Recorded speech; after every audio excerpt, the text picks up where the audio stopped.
staged UFO attack on Earth. We have been preconditioned by all the media for the past couple of decades to slowly but surely start accepting the existence of aliens and UFOs.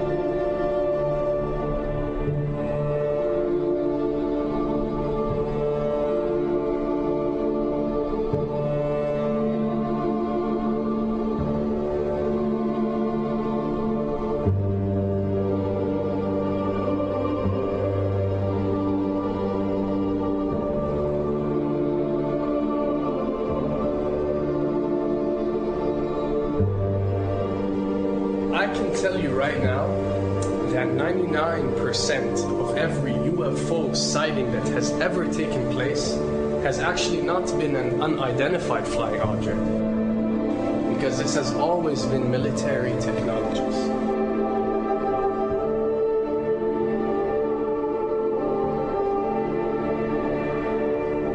Another thing I'd like to point out is surveys and questionnaires. You know, we get surveys and questionnaires all the time, sent out by the state or by the government or by our rulers and our officials and so on and so forth. Do you really think that these ruling powers care about what you think? Do you really think that they're waiting to ask you and receive your answer before making a decision? What happens with these questionnaires is that they are released. For example, what country do you think the US should attack next? And if it yields back results like 70% of the US population believe Iran is the next country that should be attacked, this is actually a study conducted for the effectiveness of the media propaganda that they are using. So when they get such results, they look at it and they be like, all right, amazing. Our media propaganda is working. We are purposely trying to manipulate people to think that Iran should be the next one, and check out the survey results. We're doing a great job in propaganda. That's what it's all about. And if the results come back and they aren't up to par, so let's say 20% want war with Iran and 80% want actual peace, they say, okay, so now we have to go and rework our media propaganda and make it more effective so these percentages change. Why am I saying this? Because of the UFO phenomenon. Since the 60s, the amount of people who believe in extraterrestrials have skyrocketed, and they're only increasing day by day in our modern world. This only confirms the success and the plans that are taking place to first manipulate you to believe in UFOs, and second, to conduct a UFO attack that is going to force the whole world to unite to fight off this enemy and accept the New World Order.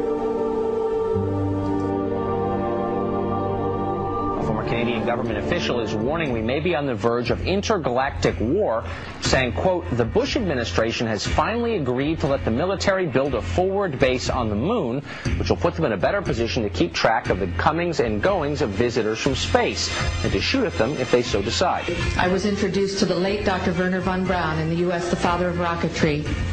In my first meeting with him, during that first 3.5 hours, he said to me, Carol, you will stop the weaponization of space, because there is a lie being told to everyone that the weaponization of space is now first being based upon the evil empire, the Russians. There are many enemies, he said, against whom we're going to build this space-based weapon system, the first of whom was the Russians, which was existing at that time.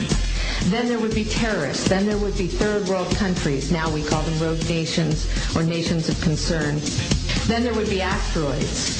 And then he would repeat to me over and over, and the last card, the last card, the last card would be the extraterrestrial threat. As a military strategist, as a person who worked on the MX missile, which I did later, he said, you will find that there is going to be a spin to find some enemy against whom we have to build space-based weapons, and now we should expect the spins, and that's the formula, except that it's all based on a lie.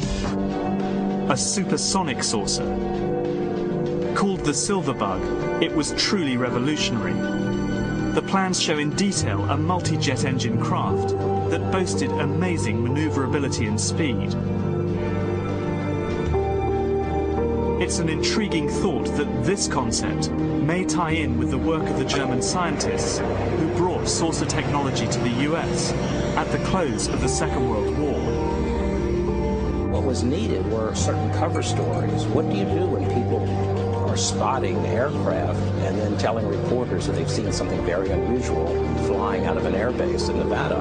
And frankly, this was the origin of a lot of the sightings that took place in the mid-50s, 1954, 55, 56, of unidentified flying objects, the UFOs. So the CIA was involved in encouraging people to believe that, yes, they saw UFOs, and the CIA and the military tried to be very helpful to reporters to get these stories out, to divert the attention of the country, and particularly the people in this region, about what they had actually seen.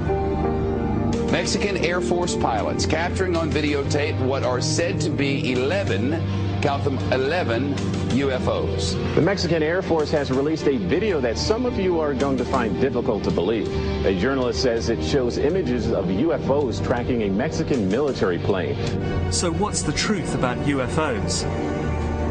The story of successive attempts to develop radically new forms of flight, conducted under the strictest secrecy, is inextricably bound up with our relationship with UFOs over the last 60 years. Whether it's Allied pilots buzzed by strange balls of fire in 1942, or the Roswell incident 5 years later, there is a strong case to be made that secret military technology offers a convincing explanation for many UFO stories. Anytime the government has secrets that they can keep from us, they can manipulate us by those secrets. In essence, they still remain 25 years at least ahead of us in technology, information, and knowledge, and secrets, and they are using them against us. I heard over the years many times over that the plan to usher in the New World Order would be to make all the people in this country and around the world feel totally helpless to prevent the New World Order from occurring, this world dominance plan, by saying that we had been invaded by aliens, so that we would say, oh, please, UN, come in and help us all. So bear in mind that there is a plan, orchestration, to get people to be submissive through a secret technology and information that they're keeping from you under the blanket of the so-called National Security Act.